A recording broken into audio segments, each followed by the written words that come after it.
কিছু সংখ্যক পাহাড়িকে বিশেষ সুবিধা দিয়ে বাংলাদেশকে অস্থিতিশীল রাখার জন্য সে একটা বিশেষ কায়দায় পার্বত্য চট্টগ্রামকে সবসময় উত্তপ্ত করে রাখছে। তার মানে হলো বাংলাদেশ সরকারকে কন্ট্রোল করতে হলে পার্বত্য চট্টগ্রাম হলো একটা বিশেষ অঞ্চল, সেই অঞ্চলটাকে সে কন্ট্রোল করতে পারে। তার মানে উপজাতির কিছু সদস্য তাদের কথা শুনে, তার মানে হলো তারা পার্বত্য চট্টগ্রামের স্বাধীন করে দিবে, এই অঞ্চলটাকে আলাদা করে দিবে। এই মর্মে তারা ভারতের এই নির্দেশগুলো শুনছে। এটি তো কখনো সম্ভব না।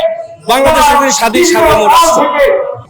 এই সন্ত্রাসীরা তারা সন্ত্রাসী হওয়ার পিছনে ভারতে একমাত্র দায়ী, এবং তারা সেখান থেকে ফিরে এসে আমাদের সাথে সহাবস্থান করে, এবং বাংলাদেশ কখনো আর এই পার্বত্য চট্টগ্রাম আলাদা হতে দিবে না।